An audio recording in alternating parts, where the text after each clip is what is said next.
Bismillahirrahmanirrahim.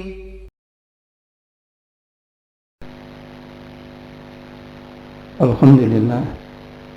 Alhamdulillahilladzi ja'ala ma fis samawati wa ma fil ardh wa ikhtilafil laili wan nahar wasyamsi wal qamari mustaqbillah.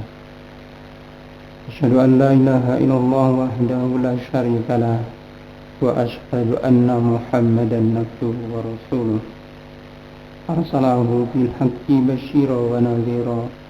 Wa sallallahu ala Muhammad wa ala alihi wa sahbihi wa sallimu taslima, amma ba'd.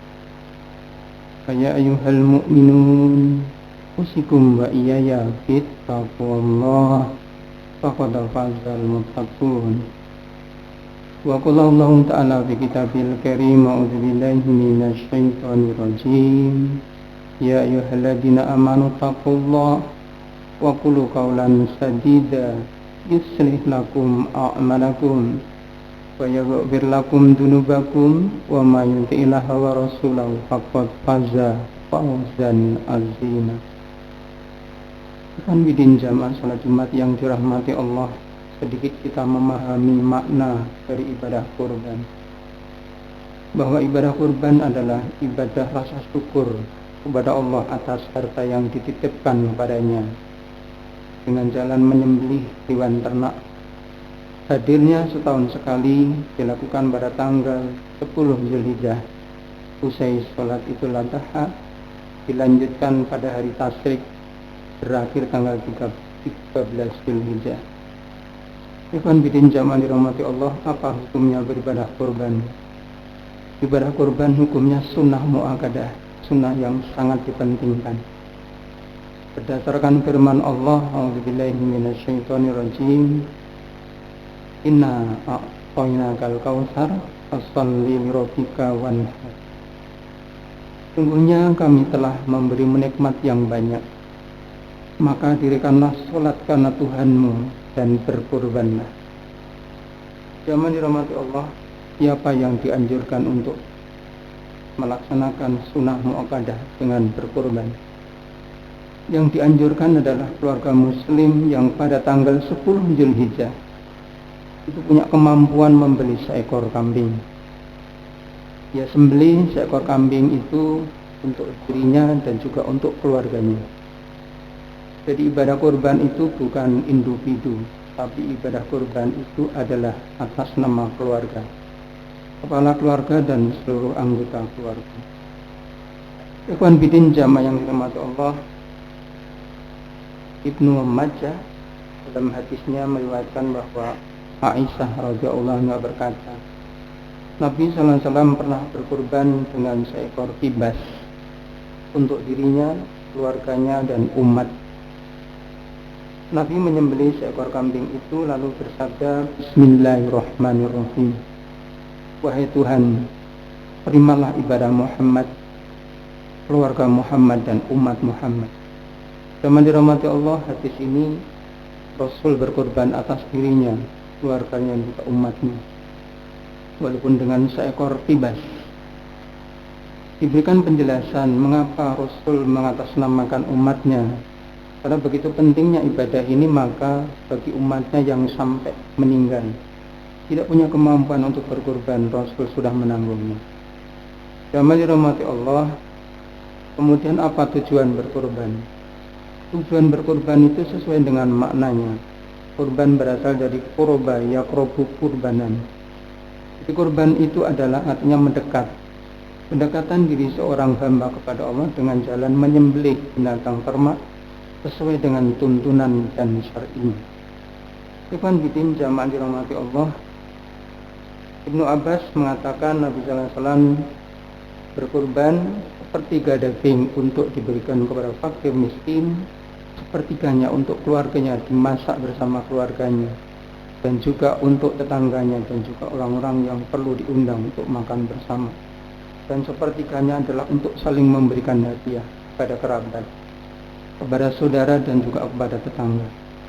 Ikhwan bidin jamaah dirahmati Allah, diberi penjelasan dalam hadis ini bahwa kedekatan seorang yang berkorban itu ternyata terletak kepada kaum du'afa. Yang pertama, muqarrib itu memberikan langsung kepada du'afa daging sepertiganya. Dengan demikian dia tahu kondisi persis seperti apa du'afa yang diberi daging itu. Itulah kedekatan seorang yang melakukan korban. Sebab ternyata kaum du'afa itu, ketika kita dekat dengan mereka, hadir di mana dia tinggal, itu memperoleh atau dalam keadaan yang berbeda-beda.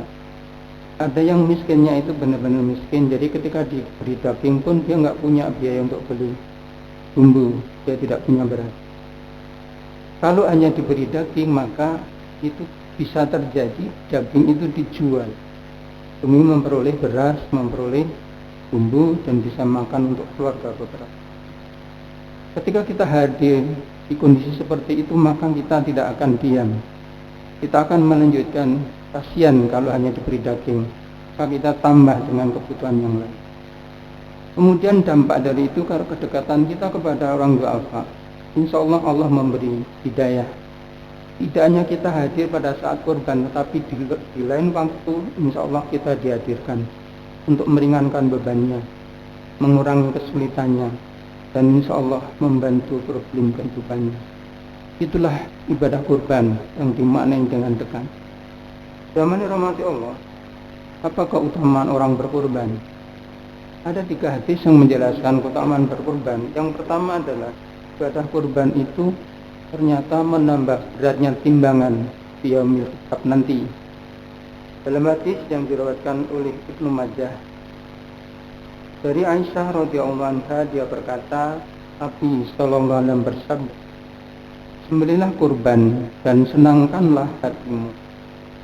Sungguhnya seorang muslim yang menghadap hewan sembelihannya ke arah kiblat, maka darah hewan itu, tanduk dan bulunya merupakan kebajikan yang akan diletakkan di atas neraca timbangan pada hari kiamat." Zaman rahmat Allah, dalam hadis ini ada berkurbanlah dengan senang hati. Di hadis kedua juga ada kata senang hati. Diriwayatkan oleh At-Tirmidzi, tidak ada amalia anak Adam pada hari nahar, hari penyembelihan, yang lebih dicintai Allah selain menyembelih kurban. Hewan kurban itu akan datang pada hari kiamat kepada orang yang berkurban seperti keadaan semula, yaitu lengkap anggotanya, tulang, tanduk, dan bulunya. Darah hewan itu lebih dahulu jatuh ke suatu tempat yang disediakan oleh Tuhan sebelum jatuh ke tanah. Maka berkurbanlah dengan senang hati.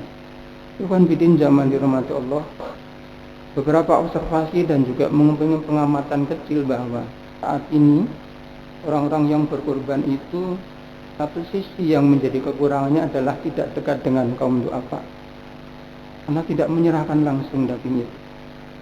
Bahkan ada sebagian kita yang masih berpendapat ibadah kurbannya dilaksanakan di kampung halamannya di mana dia lahir, padahal dia tidak kenal betul, walaupun tahu dari informasi dari keluarganya. Yang kedua, kedekatannya senangkanlah hatimu juga terasa kurang. Karena apa? Sebagian daging dan dadak bengeknya, termasuk tulang, iga, dan sebagainya, itu tidak masuk dalam hitungan syar'i, tetapi Nabi mengambil dan untuk dimasak bersama sepertiga dagingnya. Dia undang beberapa tetangga, sama adalah keluarganya. Oleh sebab itu, zaman dirahmati Allah, ketika Idul Adha tiba, Nabi mensunahkan tidak sarapan dulu. Dalam satu riwayat, Nabi sarapannya setelah selesai menyembelih seekor kambing, yang sepertiga dibagikan kepada fakir miskin, sepertiga untuk saling memberi, sepertiga dibawa pulang untuk dimasak bersama keluarga. Dan ini yang atau jarang terjadi. Sama dirahmati Allah, idealnya sesungguhnya kita yang muqarib nyembelih sendiri. Kalau kita gabungan 7 keluarga, 1 ekor sapi, maka disepakatilah 7 keluarga itu hadir semua pada tempat penyembelihan, dimusyawarahkan siapa yang mau menyembelih.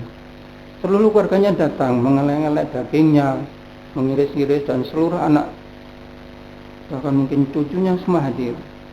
Itu sekaligus memberi edukasi kepada keluarga, beginilah kurban itu sesungguhnya.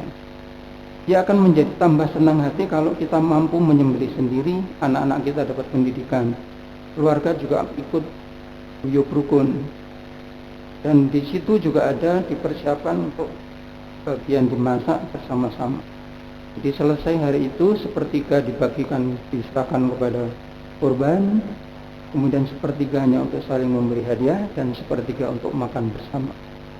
Itu terjadi pada tanggal 10 sampai tanggal 13 Dzulhijjah. Jangan dirahmati Allah, hari Tasyrik tanggal 11 sampai tanggal 13 itu sesungguhnya hari pesta dan beribadah. Pesta menyembelih hewan kurban, diundang orang-orang yang perlu diundang, termasuk orang miskin. Boleh jadi orang yang kita kasih daging itu kita undang kembali untuk makan bersama. Tidak menjadi persoalan. Jangan dirahmati Allah, sayangnya hari-hari itu adalah hari yang kita tidak terbiasa beribadah. Satu contoh misalnya, kita hanya mengucapkan takbir ketika selesai sholat berjamaah di masjid. Padahal hari itu hadir memandangkan takbir, tahmid, tahlil. Kenapa di tempat kerja, di pasar, di mana saja tidak ada kalimat takbir, tahmid dikumandangkan? Karena kita tidak terbiasa bahwa itu adalah hari agung, hari untuk beribadah dan sekaligus menyembelih hewan kurban untuk makan bersama, pesta di dalam bahasa keren. Jamaah dirahmati Allah, itulah informasi sedikit tentang ibadah kurban. Jadi tanggal 1 sampai dengan tanggal 10 pada bulan Dzulhijjah, Allah lebih mencintainya beribadah pada hari-hari itu. Dan Allah bersumpah dalam surat Al-Fajr, wal fajr, demi waktu fajar, walayalin asr, dan demi malam yang 10, wasab'i wal watar, dan demi malam yang genap dan malam yang ganjil. Oleh sebab itu hadis menyatakan tidak ada amalia anak Adam yang Allah lebih mencintai di hari-hari ini, yaitu 10 Dzulhijjah. Sahabat bertanya, ya Rasulullah, tidak juga dengan jihad? Nabi menjawab, tidak juga dengan jihad, kecuali seorang laki-laki yang keluar di jalan dengan harta dan jiwanya, dia tidak kembali membawa sesuatu pun. Jemaah dirahmati Allah, yang mengungguli ibadah di hari tanggal 10 sampai dengan tanggal 1 sampai tanggal 10 Dzulhijjah hanyalah orang-orang yang meninggal di medan perang atau sebagai syuhada. Bagaimana dengan kita? Mudah-mudahan sedikit pemahaman ini menguatkan kita untuk senantiasa suka beribadah. Masih ada waktu, kita persiapkan. Monggo mau dicoba dengan apa yang kita sampaikan. Tetapi kalau toh kita masih harus seperti sekarang ini, kita serahkan kepada dia. Tapi mudah-mudahan itu menjadikan pemahaman kita bahwa ibadah agung adalah ibadah yang sangat baik ketika kita dekat dengan kaum du'afa, ketika kita peduli dengan kesulitan kaum du'afa. Rasul menyatakan ketika ditanya, ya Rasulullah, amal ibadah apakah yang paling baik dan dicintai oleh Allah? Ini maksudnya adalah amal ibadah di luar yang wajib. Nabi menjawab, tanamkanlah kegembiraan kepada hati saudaramu dengan kau ringankan bebannya, kau hilangkan kelaparannya, dan kau bayarkan hutang-hutang.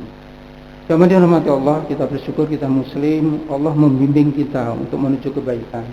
Dan pada waktunya nanti ketika alam dunia yang fana, yang carut marut ini kita tinggal, kita diberikan kemuliaan dengan ridhanya, dan itu adalah surga. Barakallahu fil Qur'anil azim wa nafa'ani wa iyyakum bima fihi minal ayati wa dzikril hakim. Aqulu qawli hadza wa astaghfiru li wa lakum innahu huwal ghafurur rahim.